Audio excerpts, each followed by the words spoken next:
(559페이지) 많은 친구들과 함께하는 편이 훨씬 울기가 쉬웠다. 좌우에서 그리고 층계위 회랑에서 학부의 동창생들이나 미술대학의 학생들과 고교생들까지 눈물을 짜내고 있는 모습을 보면 진정한 연대감이 솟아올랐다. 게르하르트와 구르둔의 경우에도 눈물을 흘림으로써 모든 일이 차츰 좋은 방향으로 나아갔다. 아마도 눈에서 흘러나오는 물이 그들의 장애를 씻어내린 것이리라. 들은 바에 따르면 그들은 서로 더욱 가까워졌다.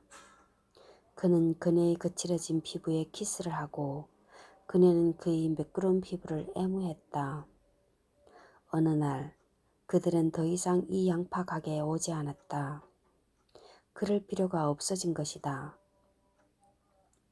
오스카는 몇 달 뒤 퀘니히스 할레에서 그들을 만났는데 두 사람 모두 완전히 변해 있었다. 매끈하던 게르하르트는 턱에서부터 볼에 걸쳐 얼굴 전체에 젓갈색 수염이 화글거렸다. 부스럼투성이었던 구르투는 오직 윗입술 위에 희미하게 솜털이 보일 뿐이었으며 그것도 오히려 그녀의 얼굴에 잘 어울렸다. 구드룬의 턱과 볼은 수염이 자취를 감추고 매끄럽게 빛나고 있었다. 두 사람은 이제 흠잡을 데 없는 학생 부부라고 할 수 있었다. 오스카의 귀에는 그들이 50년 뒤 자손들에게 이야기하는 것이 들려오는 듯 싶었다. 구드룬이 말했다. 그 무렵에 너희 할아버지는 아직 수염이 나지를 않아서 말이지. 그러자 게르하르트가 말했다. 그 무렵에 너희 할머니는 수염이 잔뜩 나서 곤란해 가지고 말이야. 우리 둘이서 월요일에는 반드시 양파 캘러에 갔단다. 아마도 여러분은 궁금하실 것이다. 도대체 왜 3명의 약사들은 여전히 현문이나 사다리 밑에 앉아 있는가? 이렇게 모든 사람이 울기도 하고 짖기도 하며 이를 갈기도 하는데 양파 가게에 굳이 전속 악사의 본격적인 음악이 필요했을까? 우리는 손님들이 마음껏 울고 찌끄렸다고 생각되면 곧 악기를 손에 들고 일상적인 대화에 어울리는 음악적 이행을 제공하여 손님들이 이 양파 켈러를 떠나기 쉽게 해주었다. 그래야 새로운 손님이 자리를 잡을 수 있기 때문이다. 클레프, 셜레, 오스카 세 사람은 양파가 싫었다. 게다가 슈무와의 계약에는 손님들과 같은 방식으로 양파를 향수해서는 안 된다는 조항이 있었다. 사실 우리에게는 양파가 필요 없었다. 기타 주자인 셜레는 탄식할 이유 따위는 전혀 없었다. 그는 언제나 행복하며 만족하고 있는 듯 보였다. 레그타임을 연주하다가 벤조 줄 2개가 갑자기 탁 끊어졌을 때도 그의 표정은 변하지 않았다.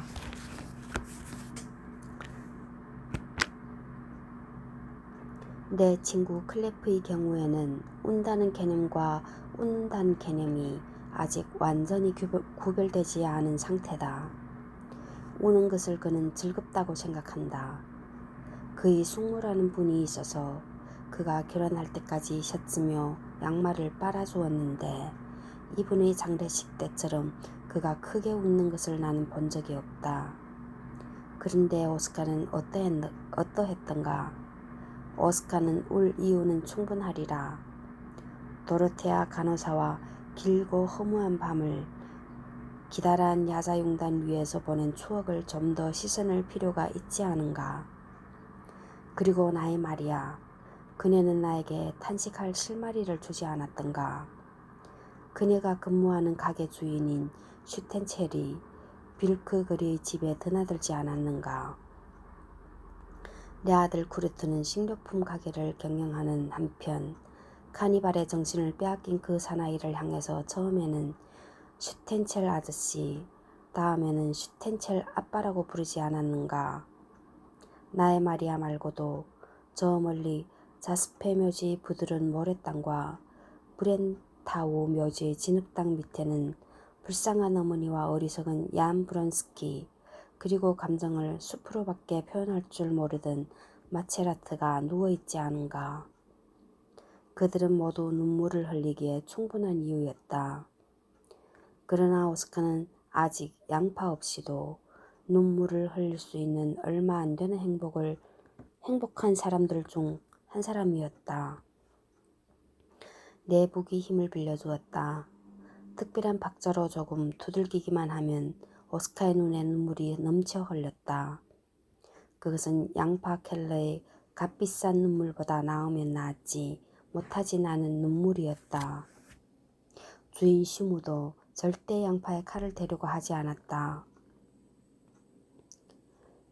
그의 경우에는 한가할 때 산울타리나 수풀에서 잡은 잠새들이 양파와 똑같은 역할을 했다. 슈무가 총을 쏴서 잡은 12마리 잠새를 신문지 위에 늘어놓고는 아직 따뜻한 새털 묶음을 바라보며 눈물을 짜내고 울면서 새 모이를 라인의 목장이나 기슭의 자갈 위에 뿌리는 일이 실제로 자주 일어나지 않았던가. 양파 켈러에서도 그가 슬픔을 없앨 만한 또 하나의 기능성이 있었다. 일주일에 한 번 화장실 담당 여인을 욕지거리로 야단치는 일, 더러운 년, 쌍년, 암컷, 나쁜 년, 빌어먹을 년 등등 참으로 진부한 표현으로 그녀를 불러대는 것이 그의 습관이었다. 나가! 슈무의 찢어지는 소리가 들렸다. 당장 꺼져! 이 괘씸한 것.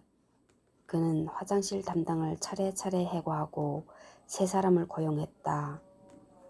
하지만 시간이 좀 지나자 이것도 그리 간단한 일이 아니었다. 세 사람이 나타나지를 않았던 것이다. 그래서 마지못해 이전에 한 번도 아니고 두 번, 세 번씩 쫓아냈던 여자들에게 교섭을 하게 된다. 여인들은 좋아하면서 양파 켈러의 화장실 담당으로 복귀를 했는데 무엇보다도 슈무의 야단치는 소리가 대부분 그녀들에게 이해되지 않았기 때문이고 또한 양파 켈러에선 벌이가 좋았기 때문이다. 운다는 것이 다른 음식점보다 많은 손님들을 밀실로 몰아넣는데 알다시피 울고 있는 인간은 메마른 눈을 한 인간보다도 후한 법이다. 특히 눈물이 앞을 가려 빨갛게 퉁퉁 부은 얼굴을 하고 약간 안쪽으로 사라진 신사들은 지갑을 열고 분발했다. 게다가 화장실 담당 여인들은 양파 켈러의 손님들에게 그 유명한 양파 무늬가 든 손수건을 팔았다. 손수건의 태각선 위에 양파 켈러에서 라는 문구가 인쇄되어 있었다. 이 손수건은 보기가 좋아서 눈물을 닦는 데뿐만 아니라 스카프로도 사용했다. 양파 켈러에 오는 신사들 중에는 선명한 빛깔의 그 손수건으로 페넌트를 만들게 해서 그것을 승용차 뒤에 창 한가운데에 걸고 휴가 때 슈무의 양파 켈러를 파리로, 코트다쥐르 해안으로, 로마로, 라벤나로, 리미니로 그리고 멀리 에스파냐까지 가져갔다. 또 하나 다른 임무가 우리 악사의 음악에 부여되어 있었다. 때때로 특히 몇몇 손님들이 연달아 2개씩 양파를 썰었을 때 양파 켈러아는 폭발 상태에 가까워져 당장이라도 큰 소동이 벌어질 성 싶다. 슈무는 이 극단적인 무궤도 상태를 좋아하지 않았기 때문에 몇 명의 신사가 넥타이를 풀고 몇 사람의 부인이 블라우스를 풀어헤치기 시작하면 곧 우리에게 음악을 연주하도록 지시하여 가시장된 파렴치한 행위의 음악으로 대항케 했다. 그러나 다른 한편으로는 특히 민감한 손님들에게 처음의 양파 직후에 또 하나의 양파를 제공함으로써 그들을 큰 소란이 일어나는 일정한 한계점까지 이르게 한 사람은 언제나 슈모 자신이었다.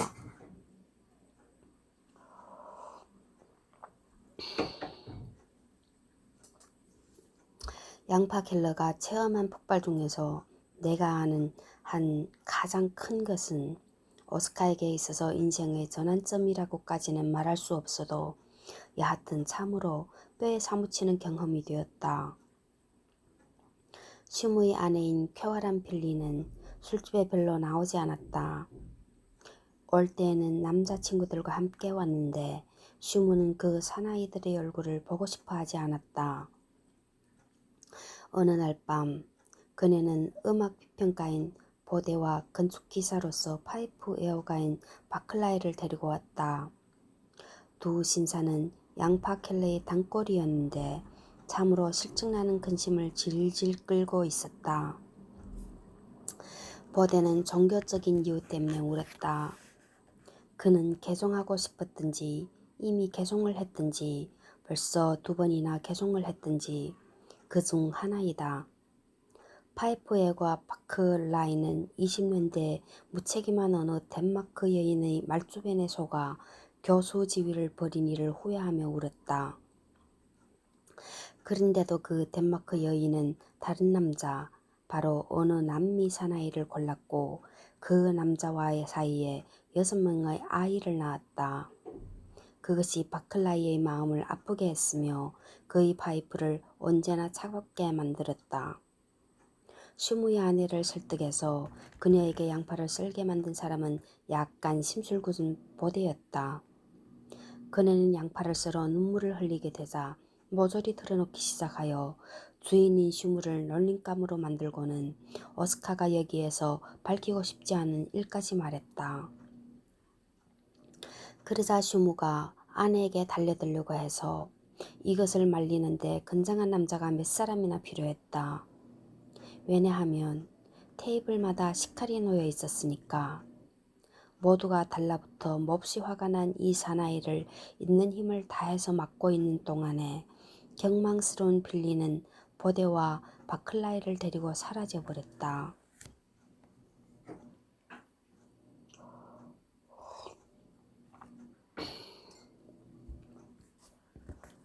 슈무는 흥분하고 당황했다. 그 증거로 황급히 두 손을 움직여서 양파 문의 쇼를 몇 번이나 고쳐 두르는 것을 나는 보았다. 몇 번이나 커튼 뒤로 모습을 감춰 화장실 담당 여인에게 야단을 치다가 마침내 가득 찬 바구니를 들고 나와 부자연스럽게 들뜬 상태로 손님들에게 말했다.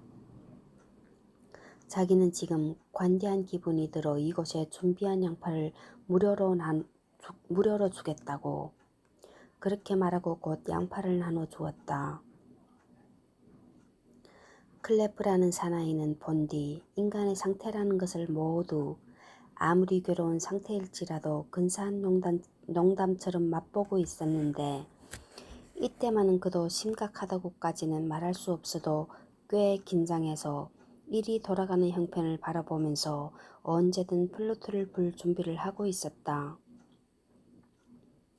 이처럼 민감하고 섬세한 무리에게 연속으로 2번씩이나 마음껏 울 수 있는 기회를 제공한다는 사실이 얼마나 위험한 일인지를 우리는 알고 있었기 때문이다. 슈무는 우리가 악기를 손에 든 것을 보고는 음악을 금지했다. 각 테이블에서는 이미 식칼이 세분화 작업을 시작했다. 맨 위에 있는 참으로 아름다운 자줏빛 껍질이 거침없이 계속 벗겨졌다. 담록색 줄이 있는 유리처럼 생긴 양파의 살이 칼날 아래 쓰러졌다. 기묘하게도 맨 처음 울기 시작한 것은 부인들이 아니었다. 나이도 지긋한 신사들, 이를테면 큰 재분소주인, 옅게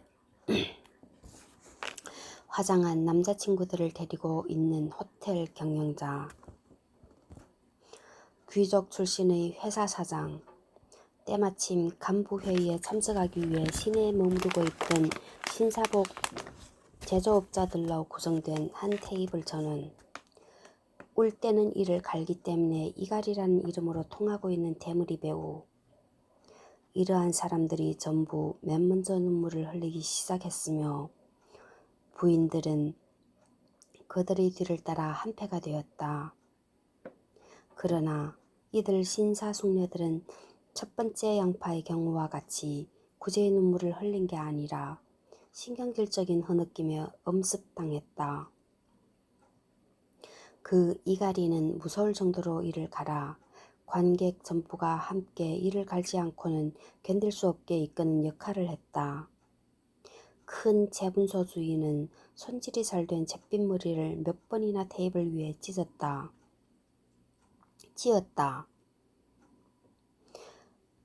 호텔 경영자는 그 흐느낌을 동행한 연약한 청년의 경련과 혼합했다. 계단 옆에 서 있던 슈무는 셔를 늘어뜨리고 찌푸린 얼굴을 보이면서도 전혀 마음이 끌리지 않는 것은 아니라는 표정으로 차츰 미친 듯이 날뛰기 시작한 일동을 바라보고 있었다. 그러자 이번에는 한 중년 부인이 사위가 보는 앞에서 자기 블라우스를 찢었다. 호텔 경영자와 함께 온 청년은 조금 이국적인 얼굴이라서 아까부터 주목을 끌고 있었는데 갑자기 일어서서는 타고난 갈색 상반신을 드러내고 이 테이블 위, 저 테이블 위로 건너다니면서 동양식 춤을 추었다. 이것이 큰 소동의 시작이었다. 단 이 소동은 처음에는 터무니없이 화려했으나 작상 부족으로 아이들 장난 같은 당차는 일의 반복이 되었기 때문에 상세하게 묘사할 가치는 없다. 실망한 사람은 슈무만이 아니었다.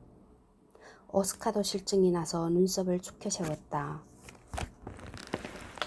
귀여운 스트립쇼 장면도 두셋 볼 수 있었다. 신사들은 부인의 속옷을 입고 여장부들은 넥타이나 바지 멜빵을 손에 들고 이곳저곳에서 두 사람씩 테이블 밑으로 모습을 감추었다. 이갈이 또한 그 이름에 어울리게 브래지어를 물어찢고 질겅질겅 씹으면서 그 일부를 삼키기까지 했다. 아무런 의미도 없이 깍깍 와와 소리치기만 하는 부질없는 소란에 정이 떨어지고 게다가 경찰이 출동하는 사태가 벌어질까봐 두려웠는지 슈무는 계단 옆 자리에서 일어섰다. 사다리 밑에 앉아있는 우리를 향해 그는 몸을 굽히더니 먼저 클래프를 쿡 찌르고 나서 나를 찌르면서 귀에 속삭였다. 음악! 빨리 부탁하네. 음악으로 이 부질없는 소란을 끝장내게. 그러나 정말 욕심이 적은 클래프는 이것으로 만족하며 즐기고 있었다. 웃음으로 몸이 떨려 도저히 플루트를 불 수가 없었다. 설레는 클래프를 스승으로 받들어 언제나 그를 따랐기 때문에 역시 똑같이 배꼽 빠지게 웃고 있었다. 따라서 남은 것은 오직 오스카 한 사람이며 슈무도 나를 의지할 수밖에 없었다. 나는 양철복을 의자 밑에서 꺼내어 태연하게 담배에 불을 붙여 물고 두들기기 시작했다. 아무런 계획 없이 양철에 내 기분을 맡겼다. 틀에 박힌 카바레 음악을 나는 모두 잊어버렸다. 그러므로 오스카는 재즈를 연주하지 않았다. 도대체 나는 사람들이 나를 열광적인 드럼 주자라고 생각하는 게 싫었다. 물론 나는 숙달된 드럼 주자의 태도를 보이기는 했으나 특별히 순수한 재즈 음악가는 아니었다.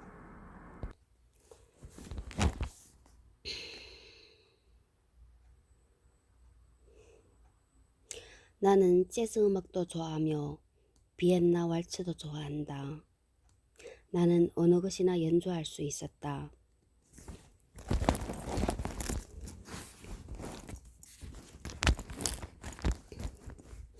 왈츠는 연주할 기회가 없었을 뿐이다.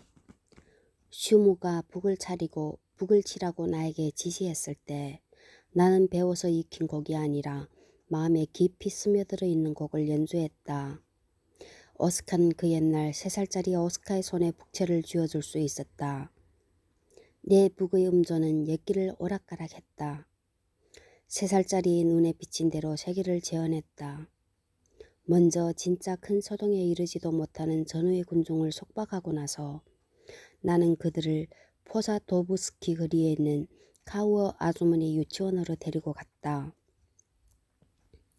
벌써부터 그들은 아래턱을 늘어뜨리며 서로 손잡고 손톱끝을 안쪽으로 살짝 옮긴 채 유괴범인 나를 기다리고 있었다. 그때 나는 사다리 밑에 자리에서 일어나 지휘를 맡아 신사숙녀 여러분에게 시험적으로 구어라 구어라 화살을 가르쳤고 그것이 성공해서 장래 가득히 순진한 명랑성이 넘쳐 흘렀다고 여기게 되자 이번에는 그들의 마음에 커다란 공포심을 불어넣어 검은 마녀는 있느냐를 연주했다. 나도 예전에 이따금 무섭게 생각한 적이 있으며 오늘날은 점점 더 무서워지는 검은 마녀.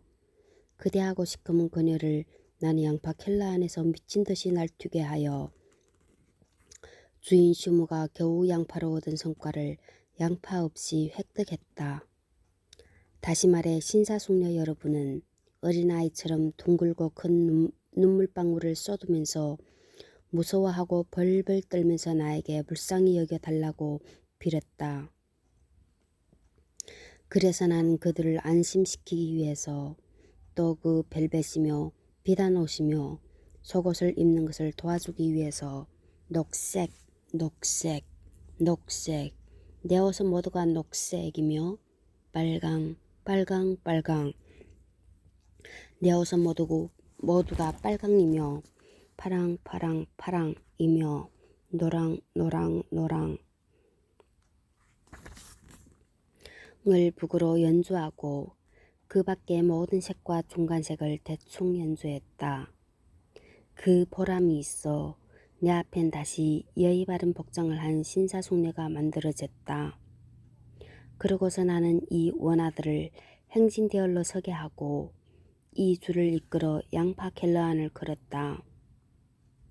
마치 예수켄탈 거리를 지나 에르푸스 산을 오르는 기분이다.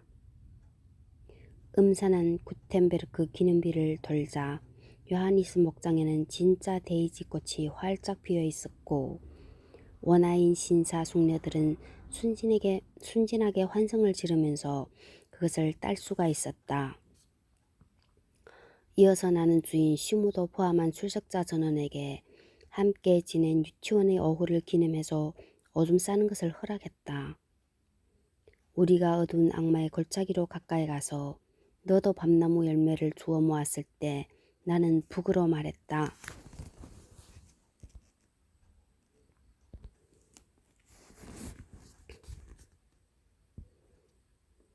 자, 해도 좋아요.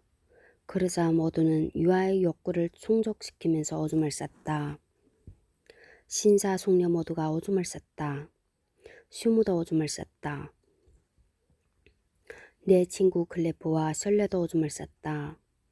멀리 떨어진 화장실을 담당하는 여인까지도 오줌을 쌌다. 모두가 쏴 하고 해치웠다. 모두가 팬티를 적셔가며 웅크리고 앉아서 오줌 싸는 소리를 열심히 들었다. 이 음악이 끝나기를 기다렸다가 오스카는 이 어린이 오케스트라의 가벼운 마찰음으로 반주했을 뿐이다. 나는 점점 큰 소리로 두들겨 자유롭고 쾌활한 분위기로 이끌었다. 제멋대로. 유리 조각, 맥주도 없이 설탕뿐. 혼례 할머니는 창을 열고 피아노를 차네. 이렇게 두들기며 나는 환성을 올리고 숨죽여 웃고 아이들처럼 입을 벌려 제잘거리는 일동을 먼저 휴대폰 보관소로 데리고 갔다.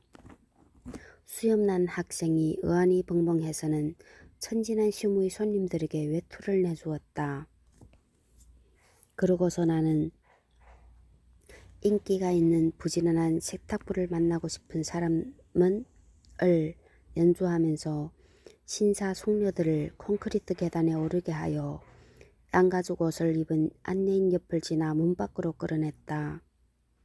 마침 동화에 나올 듯한 별이 아로 새겨진 상쾌한 1950년의 봄 밤하늘 아래에서 나는 신사숙녀를 해방했다. 그들은 그 뒤로도 여전히 구시가에서 천진하고 난폭한 행동을 하며 경찰관들의 신문덕으로 자신의 나이와 지위와 자기 집 전화번호를 기억해낼 때까지 집에 돌아가는 것도 잊고 있었다.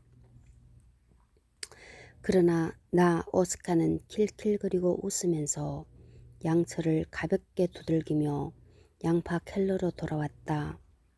슈무는 여전히 젖은 바지를 입은 채 안짱다리를 하고 손뼉을 치면서 사다리 옆에 서 있었다. 그는 카우아 아주머니의 유치원이 무척 마음에 든 모양이었다. 어른 슈무가 참새 잡는 라인의 목장과 마찬가지로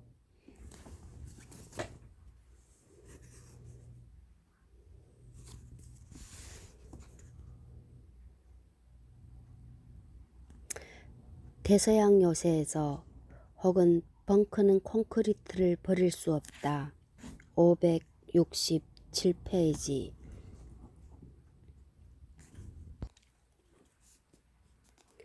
그때 나는 양파켈러 주인 슈무를 도와주려고 했을 뿐이다.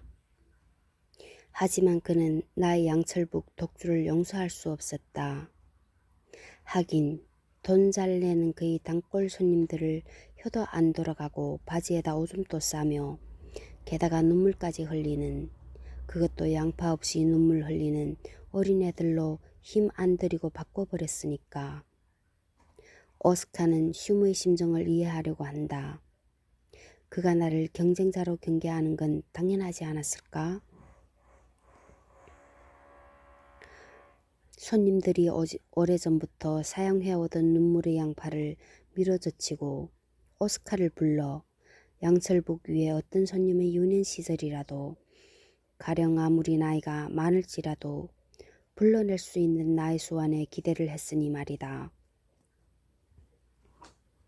슈무는 이제까지 예고 없는 해고를 화장실 담당 직원에게만 국한해 왔는데 이번에는 우리 악사들을 자르고 바이올린 주사를 고용했다. 이 사나이는 조금만 주의해서 보면 집시임을 알 수 있었다.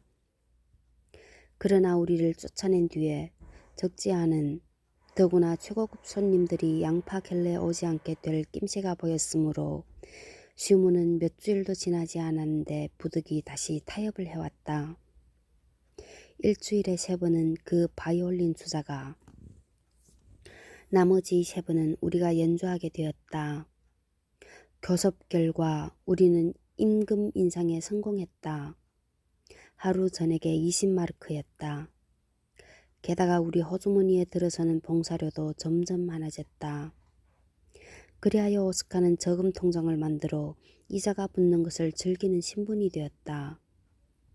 이 저금 통장은 머지않아 나를 가난에서 구해주게 되었다. 왜냐하면 죽음의 신이 찾아와 우리에게서 가게 주인인 페르디난트 슈무를 빼앗아가고 또 일과 수입도 앗아가 버렸기 때문이다.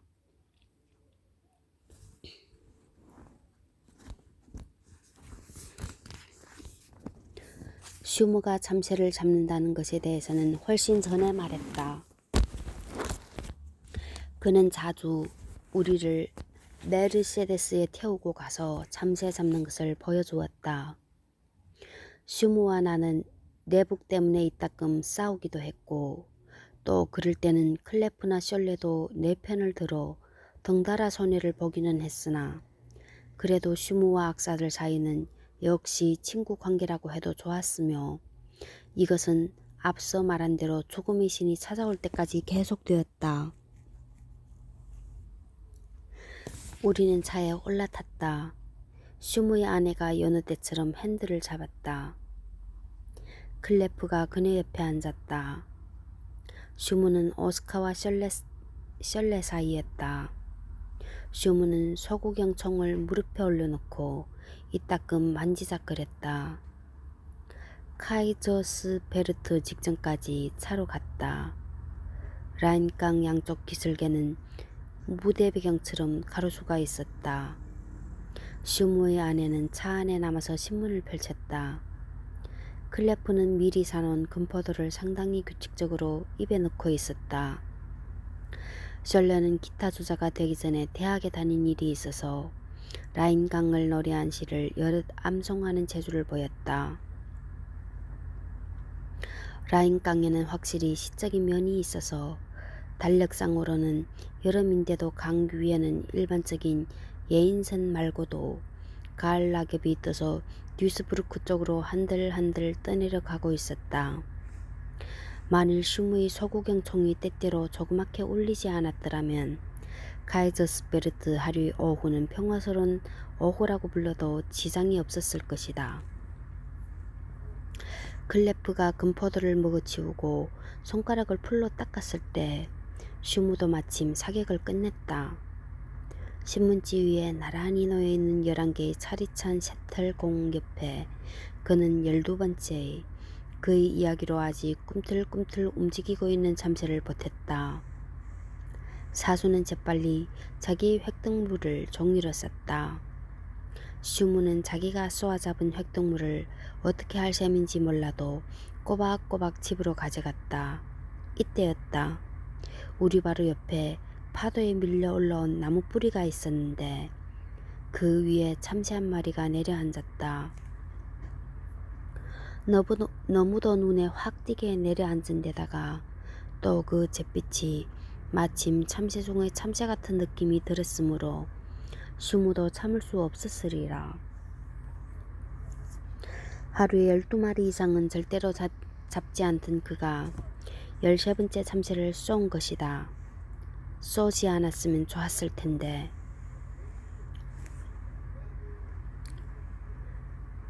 그가 13번째 참새를 12마리와 합해서 우리와 함께 돌아갔을 때 슈무 부인은 검은빛 메르세데스 안에서 자고 있었다. 제일 먼저 슈무가 조수석으로 올라탔다. 그리고 셜레와 클레프가 뒷좌석에 올라탔다. 나도 탔어야 했을지 모르나 타지 않고 말했다. 나는 좀 더 산책하고서 전차로 갈아탈 터이니 부디 염려하지 말라고. 그래서 그들은 현명하게도 승차하지 않은 오스카를 남겨놓고 뒤셜도르프 방향으로 출발했다. 나는 어슬렁어슬렁 뒤따라 걸어갔다. 얼마 걷지 않아서 도로공사 때문에 멀리 돌아가야 했다. 그 우회로는 자갈채굴장 옆을 지났다. 그런데 길바닥보다 7미터쯤 밑의 자갈채굴장에 차바퀴를 위로 한 채 검은 메르세데스가 드러누워 있었다. 채굴 노동자들이 부상자 3명과 슈무의 시체를 차에서 막 끌어내는 참이었다. 구급차도 곧 도착할 예정이었다.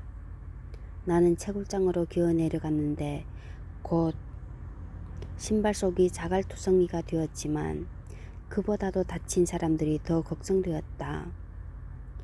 그들은 아픔을 참고 물었으나 나는 슈무가 죽은 사실은 말하지 않았다. 그는 눈을 크게 뜨고 거의 전체가 구름으로 덮인 하늘을 바라본 채로 있었다.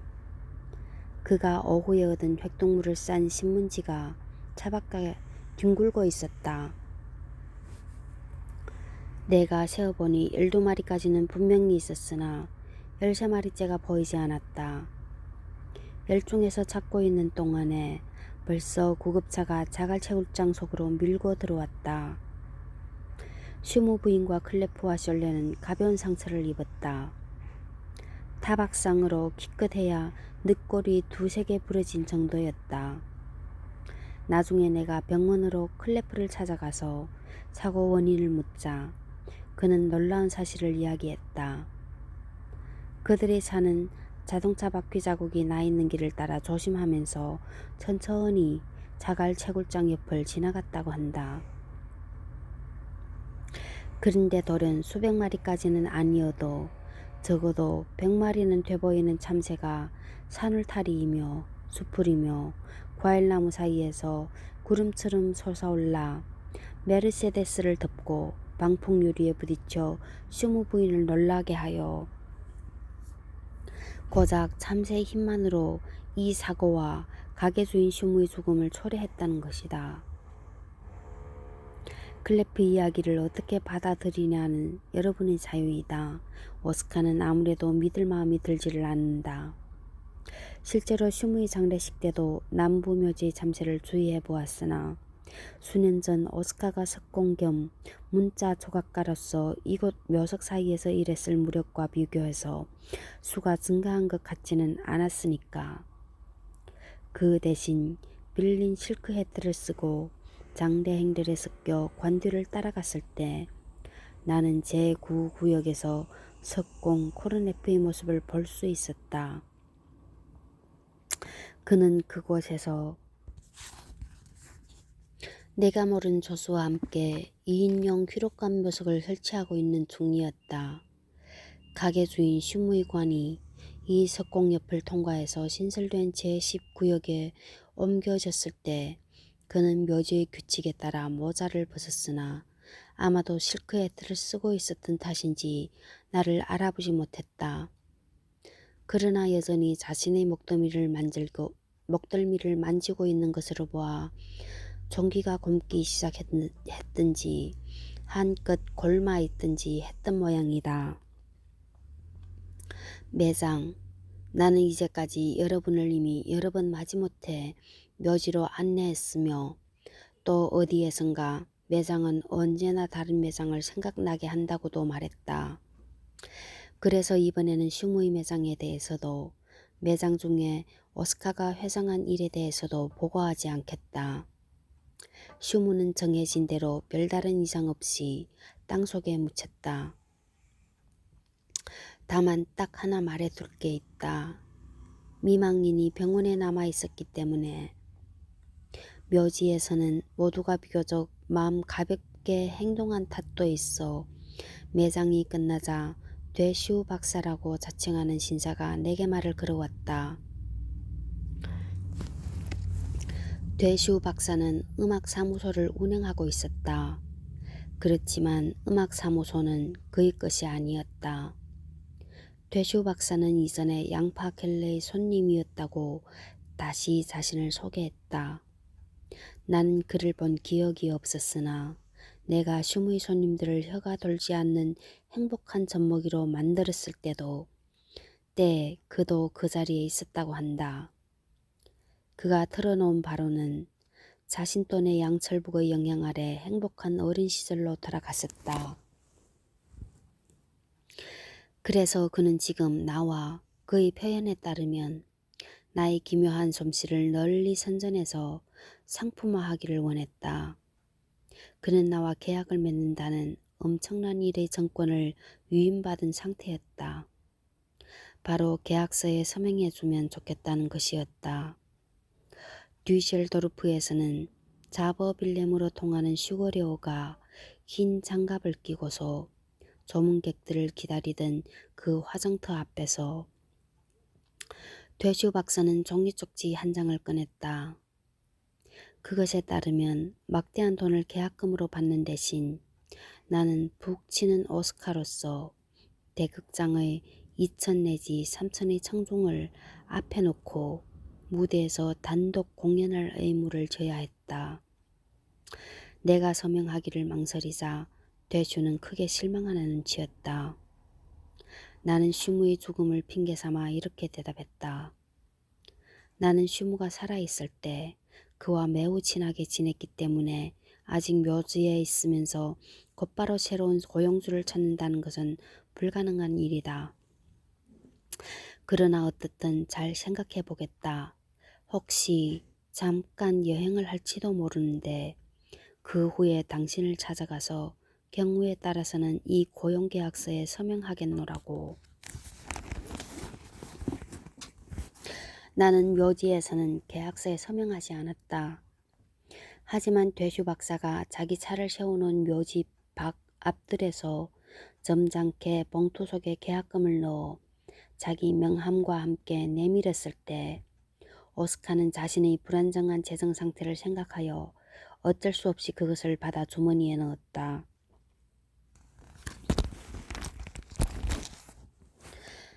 그러고서 나는 여행을 했다.